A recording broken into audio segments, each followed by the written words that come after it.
শুভ সন্ধ্যা বন্ধুরা। আজ হলো 8 জুন সোমবার। আজকের সন্ধ্যার বিশেষ বিশেষ খবর হলো মন্ত্রীদের দফতর বন্টন, ঘোষণা মুখ্যমন্ত্রী হিমন্ত বিশ্ব শর্মার। জমাজুলের জেরে বিপাকে উত্তর কৃষ্ণপুরের 365 নম্বর প্রাথমিক বিদ্যালয়, পরীক্ষা নিয়ে উদ্বেগ। শিলচরের রামনগর আইএসপিটি সড়কে জলাবদ্ধতা, চরম দুর্ভোগে পথচারী ও যান চালকরা। হিন্দু মুসলিম রাজনীতিতে দেশের উন্নতি সম্ভব নয়, কেন্দ্রকে তুপ সিজেপি প্রধানের। ধর্মেন্দ্র প্রধানকে 7 দিনের আলটিমেটাম ককরুচদের। আরও বৃহত্তর আন্দোলনের হুমকি অভিজিৎ দীপকের। যুবকদের প্রশ্ন করতে দিতে চান না মোদি, রিল বানানো আর পকোড়া বাজতেই ব্যস্ত রাখতে চান। সিবিএসসি বিতর্কে কেন্দ্রকে তুপ রাহুল গান্ধীর। বরাকে হাইকোর্ট বেঞ্চের দাবিতে গণস্বাক্ষর অভিযান, 2 শতাধিক আইনজীবীর স্বাক্ষর। ইসরায়েল গাজার 70% দখল করবে বললেন বেঞ্জামিন নেতানিয়াহু। ভোট পরবর্তী হিংসায় নিহত বিজেপি কর্মীদের পরিবারকে শীঘ্রই চাকরি, ঘোষণা পশ্চিমবঙ্গের মুখ্যমন্ত্রীর। আলগাপুর মডেল হাসপাতালের চেয়ারম্যান মনোনীত বিধায়ক জুবাইর এনাম মজুমদার। এবং সর্বশেষ খবরটি হলো হিমন্ত বিশ্ব শর্মার মন্ত্রিসভা দেখে আমার মন ভরে গেছে, প্রতিক্রিয়া প্রকাশ করলেন সাংসদ রকিবুল হোসেন। এবারে শুনুন বিস্তারিত খবর।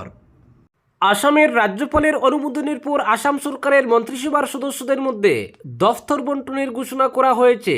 মুখ্যমন্ত্রী ডক্টর হিমন্ত বিশ্ব শর্মার হাতে থাকছে স্বরাষ্ট্র ও রাজনৈতিক, লোক নির্মাণ অর্থাৎ ভবন ও জাতীয় সড়ক, সড়ক, বিদ্যুৎ, তথ্য ও জনসংযোগ, মুদ্রণ ও স্টেশনারি বিভাগ।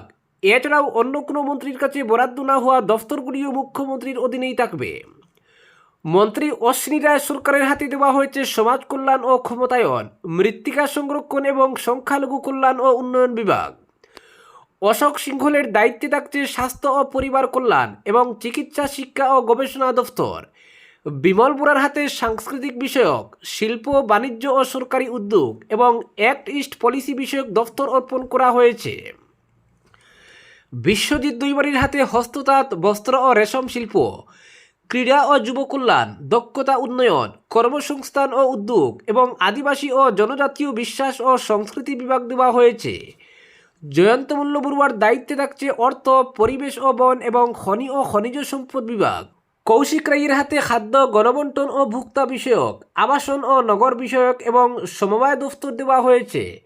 কেশব মহন্তর হাতে রাজস্ব ও দুর্যোগ ব্যবস্থাপনা, বিজ্ঞান, প্রযুক্তি ও জলবায়ু পরিবর্তন এবং সাধারণ প্রশাসন বিভাগ অর্পণ করা হয়েছে। কৃষ্ণেন্দু পালের দায়িত্বে থাকছে জনস্বাস্থ্য, কারিগরি, পাহাড়ি এলাকা উন্নয়ন এবং বরাক উপত্যকা উন্নয়ন বিভাগ। নীলিমা দেবীর হাতে পশুপালন ও পশু চিকিৎসা এবং মৎস্য বিভাগ দেওয়া হয়েছে। পীযূষ হাজারিকার দায়িত্বে থাকছে কৃষি, সেচ এবং সংসদীয় বিষয়ক দফতর। ডক্টর রনজ পেগুর হাতে স্কুল শিক্ষা, উচ্চশিক্ষা, সমতল এলাকার জনজাতি বিষয়ক এবং তথ্য প্রযুক্তি বিভাগ অর্পণ করা হয়েছে। সুশান্ত বরগুয়াহের হাতে জল সম্পদ এবং বিচার বিভাগ দেওয়া হয়েছে।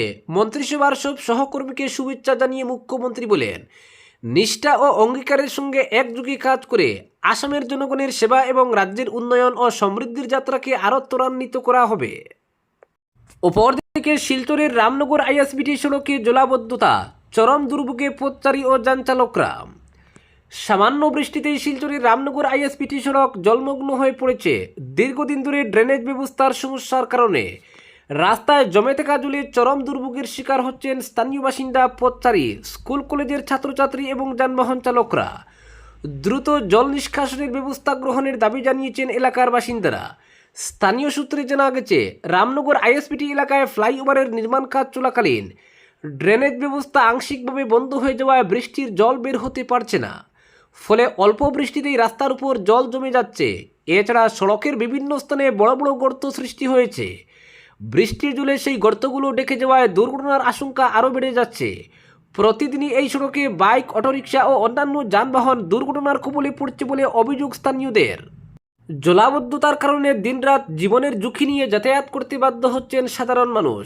স্থানীয় বাসিন্দারা অভিযোগ করে বলেন, দীর্ঘদিন ধরে সমস্যা চললেও প্রশাসন কিংবা জনপ্রতিনিধিদের পক্ষ থেকে কার্যকর কোনো পদক্ষেপ নেওয়া হয়নি। ফলে জনদুর্ভোগ ক্রমেই বাড়ছে। ভুক্তভোগী এলাকাবাসী প্রশাসনের কাছে অবিলম্বে জল নিষ্কাশনের ব্যবস্থা গ্রহণ এবং সড়ক মেরামতের দাবি জানিয়েছেন। পরবর্তী খবরটি হলো, দীর্ঘদিন ধরে বিদ্যালয় প্রাঙ্গণে জলাবদ্ধতার কারণে চরম সমস্যার মুখে পড়েছেন উত্তর কৃষ্ণপুরের 365 নম্বর কৃষ্ণপুর প্রাথমিক বিদ্যালয়ের শিক্ষার্থী, শিক্ষক শিক্ষিকা এবং অভিভাবকরা। বিদ্যালয়ের শ্রেণীকক্ষ সহ প্রায় সব কক্ষেই জল ঢুকে পড়ায় স্বাভাবিক পাঠদান কার্যত ব্যাহত হচ্ছে। স্থানীয় সূত্রে জানা গেছে, বিদ্যালয় চত্বরে জমে থাকা জলের কারণে শিক্ষার্থীদের বিদ্যালয়ে যাতায়াতে যেমন সমস্যা হচ্ছে, তেমনি শিক্ষক শিক্ষিকারাও বিদ্যালয়ে প্রবেশ করতে হিমশিম খাচ্ছেন। ফলে শিক্ষা কার্যক্রম পরিচালনা করা অত্যন্ত কঠিন হয়ে পড়েছে।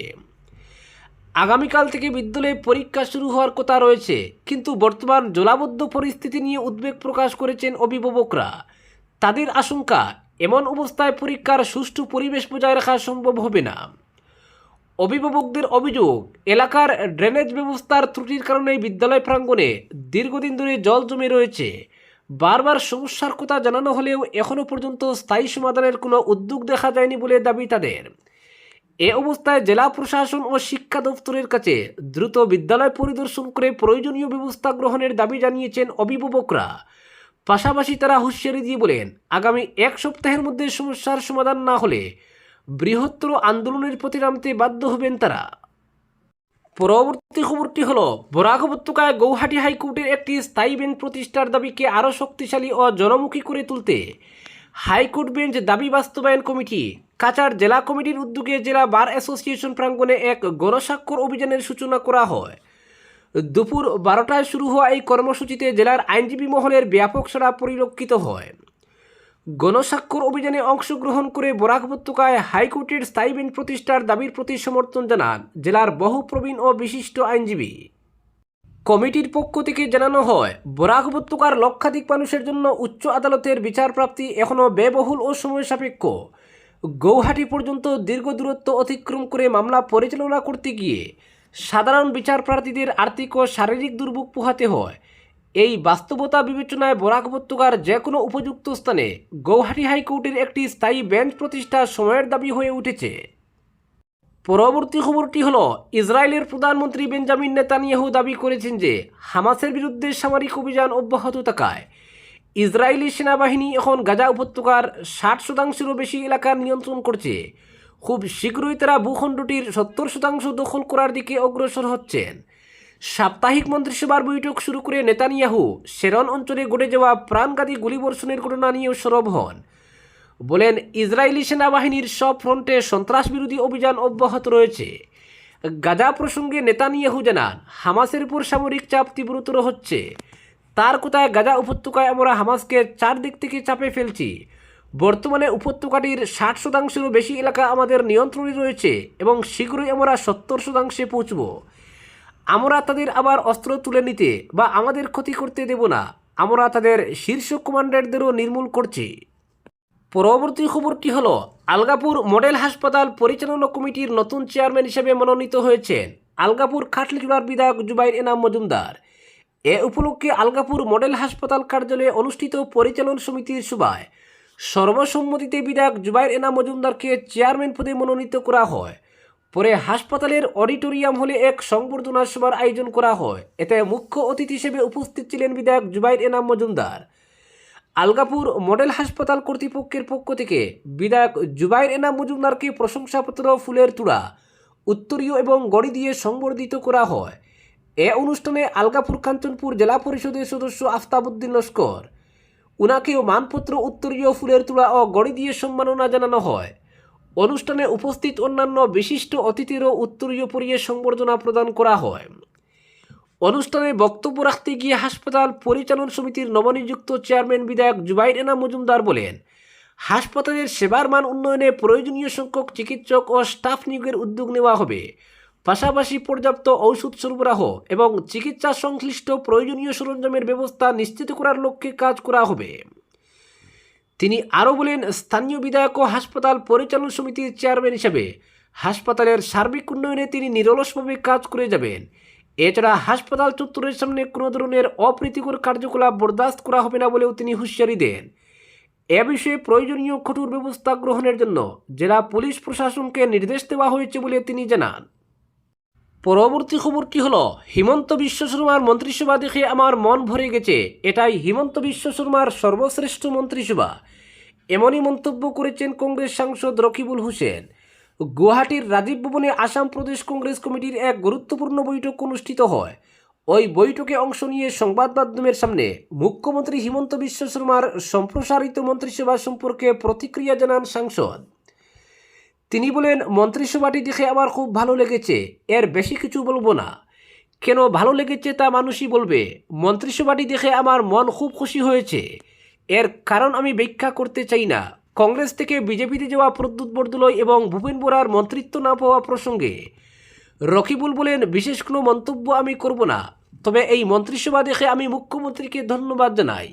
মাননীয় মুখ্যমন্ত্রীকে আমি কৃতজ্ঞতা ও ধন্যবাদ জানাচ্ছি, কারণ ব্যক্তিগতভাবে আমার মনে হয় এটাই তার গঠন করা সর্বশ্রেষ্ঠ মন্ত্রিসভা। উল্লেখ্য, মুখ্যমন্ত্রী হিমন্ত বিশ্ব শর্মার সম্প্রসারিত মন্ত্রিসভায় কংগ্রেস ছেড়ে বিজেপিতে যোগ দেওয়া দুই প্রবীণ নেতা প্রদ্যুৎ বরদলৈ এবং ভূপেন বোরাকে অন্তর্ভুক্ত করা হতে পারে বলে রাজনৈতিক মহলে জোর আলোচনা চলছিল। প্রাক্তন কংগ্রেস মন্ত্রী ও সাংসদ প্রদ্যুৎ বরদলৈ বিধানসভা নির্বাচনের আগে কংগ্রেস ত্যাগ করে বিজেপিতে যোগ দেন। নগাঁওয়ের সাংসদ থাকা অবস্থাতেই তিনি বিজেপিতে যোগদান করেন। পরে বিজেপি তাকে দিশপুর কেন্দ্র থেকে প্রার্থী করে এবং তিনি বিপুল ভোটে জয়লাভ করেন। অন্যদিকে আসাম প্রদেশ কংগ্রেস কমিটির প্রাক্তন সভাপতি ভূপেন বোরাও নির্বাচনের আগে হঠাৎ কংগ্রেস ছেড়ে বিজেপিতে যোগ দেন। বিজেপি তাকেও প্রার্থী করে এবং তিনি নির্বাচনে জয়ী হন। কংগ্রেস থেকে আসা এই দুই প্রভাবশালী নেতা হিমন্ত বিশ্ব শর্মার মন্ত্রিসভায় স্থান পাবেন বলে জোর জল্পনা চলছিল, কিন্তু সম্প্রসারিত মন্ত্রিসভায় তাদের কেউ স্থান পায়নি। এই প্রেক্ষাপটে রকিবুল হোসেনকে প্রশ্ন করা হলে তিনি সরাসরি উত্তর না দিয়ে মন্ত্রিসভার জন্য মুখ্যমন্ত্রীকে ধন্যবাদ জানান। পরবর্তী খবরটি হল, হিন্দু মুসলিম রাজনীতিতে দেশের উন্নতি সম্ভব নয়, কেন্দ্রকে তোপ সিজেপি প্রধানের।